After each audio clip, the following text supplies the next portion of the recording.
Hello friends, நம்ம என்ன பார்க்க போகிறோம் அப்படின்னா ஃபிசிக்ஸ். ஓகேவா? ஃபிசிக்ஸில் 10th புக்கில் இருக்கிற சயின்ஸ் டாபிக் தான் பார்க்க போகிறோம். 10th சயின்ஸில். ஓகேவா? அதில் பாருங்கள், ஃபஸ்ட்டு மின்தடையாக்கினா என்ன? ஓகேவா? மின்தடையாக்கியோட பயன்பாடு. அடுத்து பாருங்கள், மின்தடை மாற்றி, அம்மீட்டர், வோல்ட்மீட்டர், கேல்வனோமீட்டர், டயோடு. இதோட பயன்பாடுகள் ஸ்கூல் புக்கில் இருக்குது, அதை தான் பார்க்க போகிறோம். இது வந்து நம்ம ஈஸியாக மைண்டில் செட் பண்ணணும். ஓகேவா? சரி, பாருங்கள், மின்தடையாக்கி அப்படின்னா இங்கே மின்தடை ஆக்கின்னு வருதா, இங்கே நிர்ணயம்னு ஒரு வார்த்தை ஞாபகம் வச்சுக்கோங்க. ஓகேவா? ஏன்னா இங்கேயும் மின்னோட்டத்தின் அளவுன்னு காமனாக வரும், இங்கேயும் மின்னோட்டத்தின் அளவுன்னு காமனாக வரும். நம்ம வந்து பார்த்திங்கன்னா மாட்டிக்குவோம். ஸோ எதுன்னு தெரியாத மாட்டுவோம்.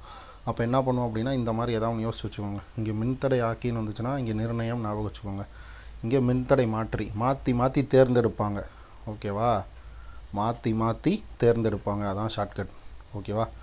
மாற்றி மாற்றி தான் தேர்ந்தெடுப்பாங்க. ஓகேவா? அந்த மாதிரி ஞாபகம் வச்சுக்கோங்க. அடுத்து பாருங்கள், அம்மீட்டர்.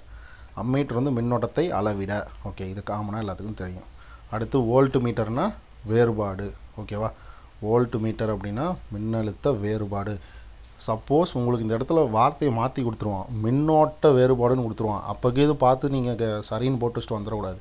ஓகேவா? மின் அழுத்த வேறுபாட்டை கண்டுபிடி தான் வோல்ட் மீட்டர். தயவு செஞ்சு அதை மறந்துடாதீங்க, பார்த்து வச்சுக்கோங்க. ஓகேவா? ஏன்னா நானும் அந்த மாதிரிலாம் தப்பு பண்ணி வச்சுட்டு வந்துருங்க. ஓகேவா? அதை பார்த்து வச்சுக்கோங்க. அடுத்து பாருங்கள், கேல்வனோமீட்டர். கேல்வனோமீட்டர் அப்படின்னா மின்னோட்டம் மற்றும் அதன் திசையை கண்டறிய கேல்வனோமீட்டர். திசைன்னு ஒரு வார்த்தை வந்துட்டாலே கேல்வனோமீட்டர் தான், அதில் எந்த மாற்றமும் கிடையாது. ஓகேவா? மின்னோட்டத்தை, ஓகேவா, மின்னோட்டம் மற்றும் மின்னோட்டத்தின் திசையை கண்டறிய கேல்வனோமீட்டர். ஓகேவா? அடுத்து பாருங்கள், டயோடு. டயோடு வந்து பார்த்திங்க அப்படின்னா மின்னணு கருவிகள். எத்தனை மின்னணு கருவி இருக்குது? நிறையா இருக்குது. அயன் பாக்ஸ் இருக்குது, நம்ம இது இருக்குது, டிவி, இந்த மாதிரி எல்லாத்துலேயுமே வந்து பார்த்திங்க அப்படின்னா இந்த டயோடு யூஸ் பண்ணுவாங்க. ஓகேவா? டயோடு அப்படின்னால மின்னணு கருவியில் பயன்படுது, அவ்வளோதான், முடிஞ்சு போச்சு. அடுத்து ஒளிமின் டயோடு.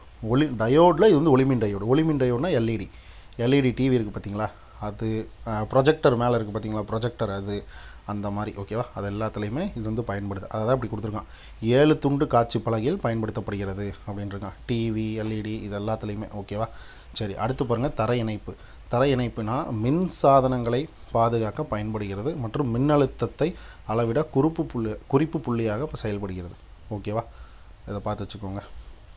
ஓகே ஃப்ரெண்ட்ஸ், இது வீடியோ பிடிச்சிருந்தது அப்படின்னா லைக் அண்ட் சப்ஸ்கிரைப் பண்ணுங்கள். உங்கள் ஃப்ரெண்ட்ஸுக்கும் ஷேர் பண்ணுங்கள். அவங்களும் வந்து பார்த்திங்க அப்படின்னா இதை ஈஸியாக ஞாபகம் வச்சுக்கிட்டோம். ஓகேவா? Okay friends, thank you.